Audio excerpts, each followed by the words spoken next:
Si has dicho, no puedo seguir más, yo quiero hacerte ver a través de las Escrituras lo que el Señor declara de ti y de mí. Aleluya. Que hay esperanza. Que hay esperanza. Que hay esperanza. Aleluya. ¿Cuántos de los que tienen esperanza en Jesús y los que esperan a Jesús, aleluya, pueden darle un fuerte aplauso en reconocimiento de esa esperanza? Yo quiero en este día que quitemos nuestra vista, que apartemos nuestra vista de nuestras debilidades. Yo no quiero hablarte hoy de fracasos. Yo no quiero hablarte hoy de debilidades. Quizás no te hable de sufrimientos. Quizás no te hable de pruebas. Aunque sabemos que debemos de pasar por pruebas. Pero yo quiero hablarte de lo que el Señor declara en su palabra que tú eres. Aleluya. Y que yo soy lo que Él logró para ti y lo que logró para mí. Para que tomemos fuerza en este día y sean confortados nuestros corazones por la palabra de Jesús.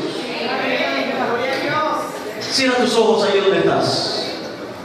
Padre, gracias por esta mañana de gloria. Gracias por esta mañana de victoria. Gracias por esta mañana de esplendor. Gracias por esta mañana que creaste para nosotros. Ya te alabamos, te adoramos, nos unimos a los ángeles y te dimos gloria y honra. Pero queremos que tu palabra nos hable en esta hora. Queremos que tu Espíritu Santo toque nuestros corazones a través de tu palabra. Queremos, Señor, preparar el corazón y la mente para que tu palabra, oh Dios, sea sembrada y no vuelva a ti vacía, sino que produzca el fruto, oh Dios, en nuestras vidas. En el nombre poderoso de Jesús, yo reprendo toda obra de las tinieblas. Yo reprendo todo espíritu de indiferencia. Yo reprendo todo espíritu de incredulidad de los corazones. Y declaro, Señor, por tu palabra, cielos abiertos para este lugar. En el nombre poderoso de Jesús. Ministranos hoy, háblanos hoy. Y que tu palabra nos restaure, que tu palabra nos sane, que tu palabra nos levante, que tus palabras nos edifiquen en esta mañana, Señor. En el nombre poderoso de Jesús. Úsame como vasija en tus manos, como vaso en tus manos. Y la gloria sea para tu honra. Y la gloria y la honra sea para ti, Señor, para tu nombre. En el nombre de Jesús. Amén y amén. Gracias, Dios. Aleluya. Vamos a leer la palabra del Señor Jesús. Vamos a leer la palabra de Dios. Una palabra que quizás nunca leemos o que muchos no lo han leído. Y quiero darte en esta hora, como decía al principio, lo que el Señor puso en mi corazón, y dándole muchas gracias al pastor que se dio su lugar. Y bueno, se dio su lugar porque está en Dominicana, pero me invitó para que estuviera y compartiera con ustedes esta palabra. Pero quiero llevarnos ahí a Zacarías, capítulo 9, verso 12.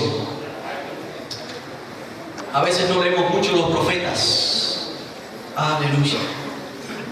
Pero toda la palabra es inspirada por Dios. Y toda la palabra nos habla. Y toda la palabra nos redarguye. Y toda palabra nos levanta. Amén. Y hay una palabra aquí que yo no quiero sacar de su contexto inmediato. Pero vamos a hablar un poquito del contexto de Zacarías, pero creo que también en esta hora, en este día, en este tiempo, en este siglo XXI, en este año 2013, hoy 7 de abril, el Señor también nos dice estas palabras que Zacarías les dijo a aquellos que habían regresado del cautiverio. Y me impacta la palabra, el capítulo 9, verso 12. Y dice Zacarías: volveos a la fortaleza, oh prisioneros de esperanza. Hoy también os anuncio que os restauraré el doble. ¡Qué lindo! Volveos a la fortaleza, oh prisioneros de esperanza. Y yo les digo que les restauraré al doble. Al doble. Aleluya. Puedes sentarte ya que te pusiste en pie. ¿Qué clase de palabra del Señor? ¿Qué clase de palabra de Dios Zacarías darle a aquella gente que había retornado del exilio? Aquella gente que había venido del cautiverio. ¿A quién le está hablando Zacarías aquí, hermanos queridos? Todos conocemos la historia de Israel. ¿Cuántos han escuchado la historia de Israel por primera vez? A ver. Amén. Algunos, los más nuevecitos en el Evangelio, quizás escuchen hoy la historia de Israel o la hayan escuchado por segunda vez. Pero ¿cuántos saben de la historia de Israel ya por años? Porque llevan mucho tiempo en la iglesia. Pero para aquellos quizás nuevos, un día Dios llamó a un hombre llamado Abraham. Dice la palabra del Señor en Génesis 12, y lo sacó allá de su tierra y le dijo: sal de tu tierra y tu parentela y ve a la tierra que yo te voy a mostrar, y allí vas a habitar como un extranjero. Y Abraham salió de Mesopotamia, y luego de morir su abuelo, su papá, el Padán Aram, entonces va y se encamina hacia Canaán, y allí llena, dice la palabra, dice el Génesis, llena el paisaje de la tierra prometida que es Canaán, la llena de altares para su Dios, para Jehová, el Jehová que le había llamado. Y el Señor hace un pacto con Abraham y le dice: voy a levantar de ti una descendencia que va a ser innumerable, que no la vas a poder contar. Sal y mira las estrellas de los cielos, si puedes contarlas, así va a ser tu descendencia. Pero Abraham no podía contarla. Hoy se ha dicho que quizás existan más de 8.000 estrellas en el cielo o más, y constantemente están saliendo y naciendo nuevas estrellas. Lo cierto es que Dios le estaba diciendo a Abraham: no vas a poder contar la muchedumbre de las generaciones que van a salir de ti, así como tampoco pueden ser contadas las estrellas. Bueno, lo cierto es que Dios hace un pacto con Abraham, y luego Dios lo cumple, y llega Isaac, aleluya, casi a los 100 años de Abraham, y en cumplimiento del pacto y por la fe de Abraham, él alcanzó esa promesa. Y luego viene Jacob y comienzan los patriarcas, y Dios va cumpliendo su palabra en el pacto a Abraham. Pero ¿qué sucede? Esa nación que prácticamente estaba naciendo, nació de los lomos de Abraham, llegó a ser tan grande que vivió en Egipto por aquella gran hambre que hubo en días de José. Pero Dios levantó a José en la tierra de Egipto como el primer ministro de Egipto, el segundo después del faraón. Y sucede que aquella nación, aquellos 12 hijos de Jacob, las 12 tribus de Israel, crecieron, se expandieron, habitaron la tierra de Gosén y se multiplicaron y fueron una gran multitud. Pero dice la palabra, y esta es parte del discurso de Esteban en Hechos 5, si no mal recuerdo, y dice la palabra que estuvieron cautivos en Egipto por 400 años. Aleluya, porque se levantó un faraón que no conocía a José. Y se levantó ese faraón que no conocía a José ni cómo había ayudado a todo el país de Egipto en aquella gran hambruna y cómo Dios lo había usado, y oprimió a aquella nación y los puso como esclavos, dice la Escritura. Sin embargo, Dios envió a Moisés con un brazo extendido y fuerte, y envió 10 plagas y mandó sus juicios para Egipto, y sacó a aquella nación que había pactado con ella y la llevó a través del desierto, y en el monte Sinaí hizo otro pacto con aquella gran nación. Al frente iba Moisés y Aarón, y así continúa la historia de Israel. Y ellos llegaron a la tierra prometida. Aquella generación quedó postrada en el desierto por su pecado, por su incredulidad, por su falta de fe. Los únicos que pudieron entrar a la tierra prometida fue Josué y Caleb. Hasta Moisés pereció, y Aarón y María y todos aquellos grandes líderes que salieron con ellos desde Egipto. Sin embargo, solamente Josué y Caleb y la nueva generación pudo experimentar la conquista en aquella tierra que Dios le había prometido. Ellos no llegaron a conquistar todo, dice la Escritura. Sin embargo, Josué les guió, y fue el mismo Señor Jesús quien fue delante de ellos para darle aquella tierra como cumplimiento del pacto a Abraham. Y así continúa la historia de la nación de Israel, dice la palabra. Y llegó un momento en que ellos le fallaron al Señor y le fallaron a Dios, pero Dios levantaba jueces, levantaba líderes que estaban con ellos y les salvaban del madianita, del moabita, de los filisteos. Y así levantó de vez en cuando líderes llenos del Espíritu Santo, aleluya, que les libraba de sus enemigos. Pero llegó el momento en que Israel pidió rey, quiso un rey como las demás naciones, y ya eso estaba predicho en Deuteronomio. Moisés se lo dijo, o Dios a través de Moisés. Dios le dice a Moisés: dile a esta nación que cuando ellos me pidan rey, en Deuteronomio capítulo 17, entonces su rey no puede aumentar caballos, ni fuerza, ni poderío, ni riquezas, ni mujeres para él, porque eso será su reino. Pero lo cierto es que Dios le concede esa petición, dice la Escritura. Los que conocen la historia me están siguiendo, ¿amén?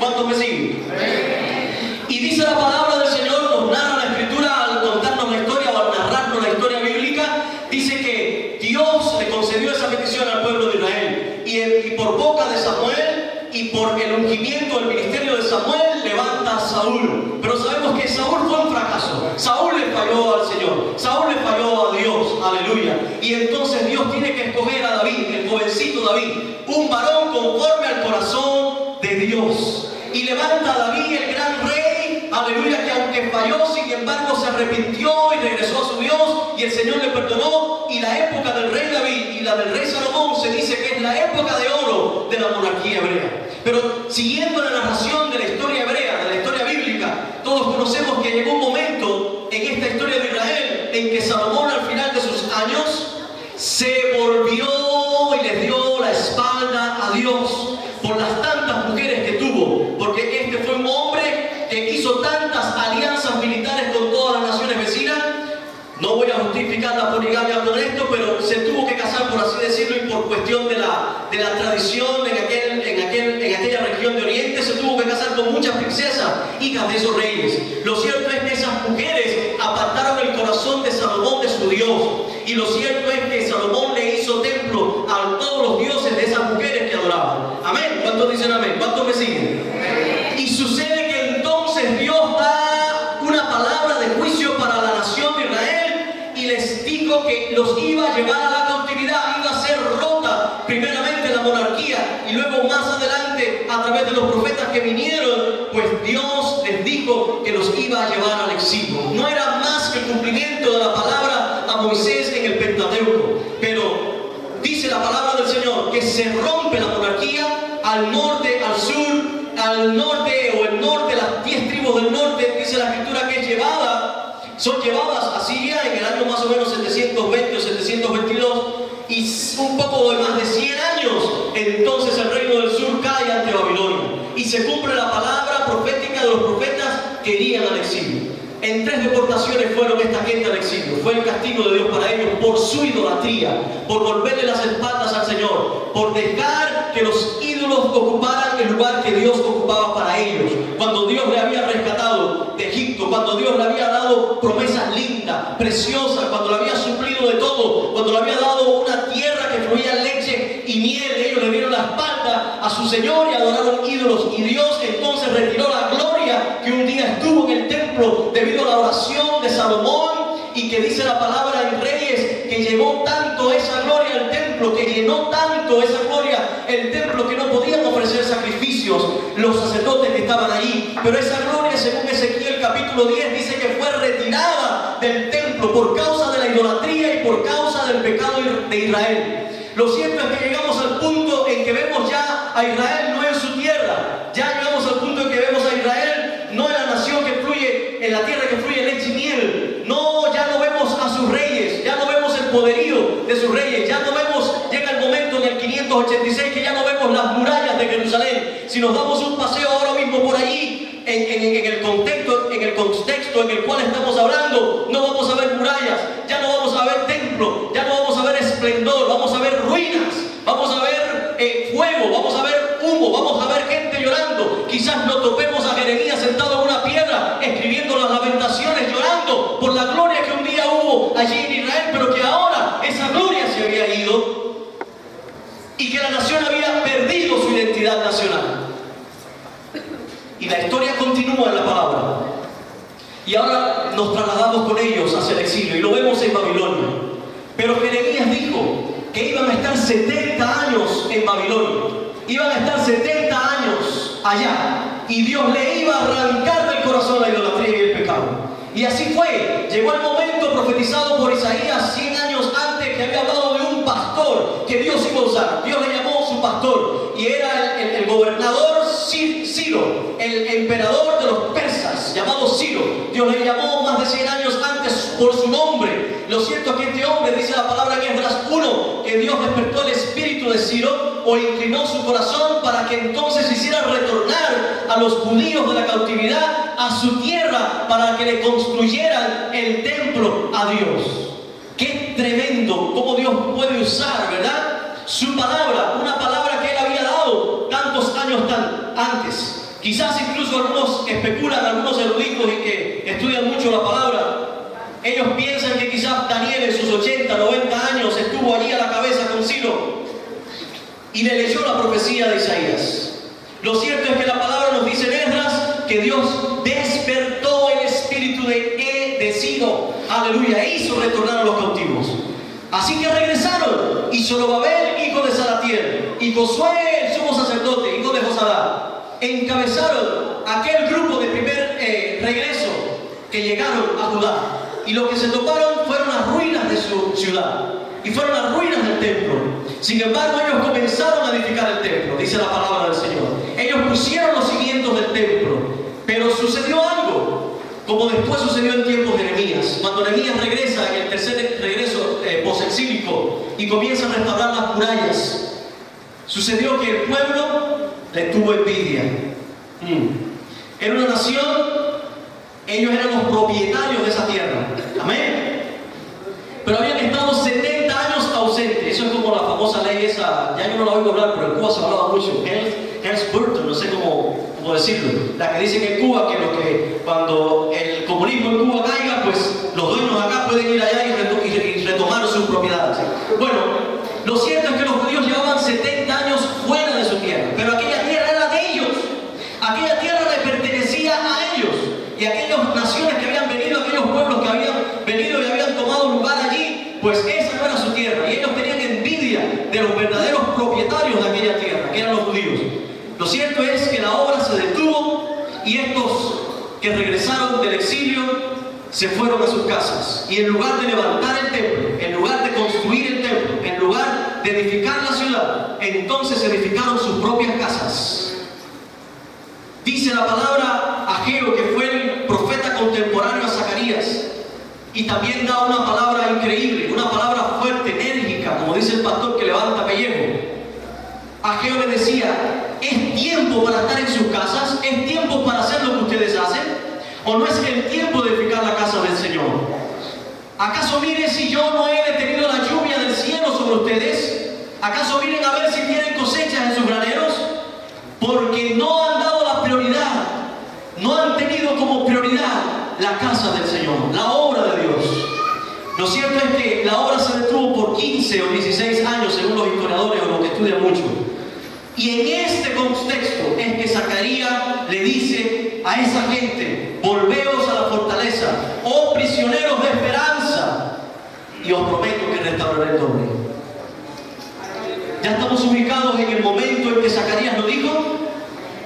¿A quién Zacarías le está diciendo esto? ¿Por qué Zacarías le llama prisioneros de esperanza? ¿Por qué nos preguntamos en esta hora? Yo quiero animarte en este día. Yo quiero que te enfoques, y lo voy a estar haciendo a lo largo de este mensaje. No quiero que mires ahora tu debilidad y tu problema. Quiero que nos enfoquemos en lo que Dios declara. Aquí hay 3 cosas y solamente voy a tocar una por el bien de todos, para no salir tan tarde. Pero vamos a tocar solo una cosita. La primera, pero hay 3 cosas. Hay una declaración, ¿verdad? Hay una declaración, hay un llamado y hay una promesa. Hay una declaración: prisioneros de esperanzas. Hay un llamado: volveos a la fortaleza. Y hay una promesa: os restauraré el doble. Pero yo quiero tocar lo primero nada más: prisioneros de esperanza. ¿Por qué Zacarías le llama prisioneros de esperanza? La Nueva Versión Internacional habla de cautivos de la esperanza. Pero ¿por qué le llama prisioneros de esperanza? Quizás desde el énfasis negativo, o desde el punto de vista negativo, desde el lado negativo, pudiéramos ver que ellos sí estuvieron cautivos en Babilonia. Quizás su prisión y su cárcel fue Babilonia, pero ya no lo están. Usted dirá: pero ya no están en Babilonia, ya están en su tierra. Pero habían perdido su identidad nacional. Todavía eran parte de la provincia, como se le llama a ese tiempo, a esa época. Eran parte todavía del imperio persa. Todavía eran súbditos del imperio persa. De alguna manera, por así decirlo, aún estaban prisioneros de un gran imperio. Pero quizás el punto más fuerte en el lado negativo es que perdieron su derrotero espiritual. Es decir, perdieron la meta de su regreso. Perdieron la visión que les había traído a su tierra. Aleluya. Perdieron el motivo de su regreso. ¿Cuál era el motivo de su regreso? ¿Era construirse casas? ¿Era incluso edificar la ciudad? No era edificar la ciudad. Ese fue el motivo del regreso de Nehemías. Sí lo dijo bien claro, que quería que todos aquellos que pusiera a Dios en el corazón de ellos la intención y el sentir de regresar a construirle casa al Dios de los cielos, que entonces regresaron. Así que el motivo principal del regreso de aquella gran tropa que vino desde Babilonia era reconstruir el templo. Por lo tanto, desde el punto de vista negativo, esta gente eran prisioneros de sus deleites personales. Eran prisioneros quizás de sus propios intereses personales, intereses mezquinos. No era el propósito de Dios que ellos hicieran casas artesonadas para ellos. Primero habían regresado para construirle casa a Dios. Esa era la prioridad en el corazón de Dios. Amén. Quizás desde el punto de vista negativo, ese es el énfasis que se puede dar. Pero yo no quiero dar ningún énfasis da Dios en este momento. Y es el énfasis desde el lado positivo. ¿Por qué declararlos prisioneros de esperanza? ¿Por qué decir que estaban cautivos por una esperanza? Hermanos queridos, por el pacto con Abraham, por el pacto con David, porque Dios había hecho un pacto con ellos. De alguna manera, ellos podían asirse de esa esperanza. Cuando la demás gente que había retornado quizás de las demás naciones, de los demás pueblos, no tenían esperanza, iban a regresar a una tierra, porque eso es lo que sucedió en el imperio asirio y en el imperio babilónico. Ellos arrasaron con toda la tierra y se llevaron toda la gente a sus naciones. Y luego entonces el mecanismo de los persas era devolver a todas las naciones a su tierra. Ese era el mecanismo de ellos, esa era la tendencia de ellos. Pero aquellas naciones que regresarían a su tierra no contaban con esperanza, le habían arruinado toda su vida.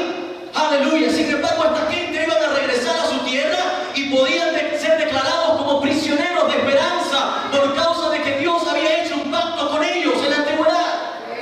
Y el Dios de pactos es fiel en cumplir sus pactos. El Dios de pactos es fiel en cumplir sus promesas. Aleluya. Él dijo: voy a levantar una nación grande de ti, y los pueblos que te bendigan yo los voy a bendecir, y los pueblos que te maldigan yo los voy a maldecir. Y les prometió a David, le dijo: yo voy a levantar de ti un trono que va a ser eterno. Aleluya. Y siempre en tu trono se va a sentar un hijo tuyo. Eso se interrumpió, sí, con la historia, pero eso no se perdió. Ese pacto es eterno. Y vino el Mesías, el descendiente de David, el Cristo de la gloria. Aleluya. Y un día va a regresar y va a reinar en Israel como el rey de ellos, el rey nuestro, el rey del universo. Pero fíjense que el énfasis aquí está en que ¿por qué eran llamados prisioneros de esperanza? Por causa del pacto de Dios con ellos, por causa de que el Dios que había prometido es el Dios que cumple, es el Dios fiel. Dice Pablo en Romanos capítulo 3, verso 3, ¿acaso habrá hecho nula en la incredulidad de los judíos, habrá hecho nula la fidelidad de Dios? Dice él: no puede ser de ninguna manera. Y los que han estudiado el griego saben que de ninguna manera es la forma más enérgica para decir no. Nosotros quizás nos miremos serios y decimos no, como decir no puede ser de ninguna forma. Pero en griego, traducido al castellano, se decía de ninguna manera. No puede ser, aleluya, que la incredulidad de los hombres, en específico aquí está hablando de los judíos, la incredulidad de los judíos pueda ser nula la promesa de Dios tantos años antes a Abraham y a David. No puede ser cierto. Dice: antes bien sea todo hombre mentiroso y Dios verás. Aleluya. ¡Qué tremendo! Ellos son prisioneros de esperanza en primer lugar por eso. ¡Aleluya! Y ese es el énfasis positivo que yo quiero ver. ¿Cuántos me siguen? El versículo 11, Dios le dice a través de Zacarías: por la sangre de tu pacto serás salvo. Yo he sacado tus presos de las cisternas en que no hay agua. Hay un sentido de pertenencia. Ellos le pertenecían al Señor, ellos le pertenecían a Jehová, ellos le pertenecían a su Dios. No importa que habían sido llevados 70 años al cautiverio, quizás estaban olvidados por todo, pero no olvidados por Dios. Ellos eran propiedad de Dios. Y fíjense que si seguimos analizando el contexto del capítulo 9, cuando usted lee desde el primer versículo, la palabra nos dice que hay juicio allí declarado. Vemos juicio declarado sobre las naciones que rodeaban a Israel. La nación de los filisteos, las naciones de los filisteos, habla de Siria al norte, habla de Egipto también, y es un tema escatológico este tema del capítulo 9 de Zacarías. Pero ese es el contexto inmediato en este capítulo, y me gusta buscar siempre el contexto inmediato en el pasaje que estamos analizando. Y resalta que incluso Dios está diciendo que son prisioneros de esperanza aún cuando está declarando un juicio rotundo que iba a rodearles a todas las naciones que se rieron de ellos cuando ellos fueron al exilio, sobre Filistea, sobre Mesopotamia, sobre Egipto y sobre Tiro y Sidón y sobre Siria. Léalo después desde el primer versículo del capítulo 9. Y eso sucedió en manos de Alejandro Magno. Aquellos que conocen la historia quizás me digan: sí, es verdad. Amén. ¿Cuántos dicen amén?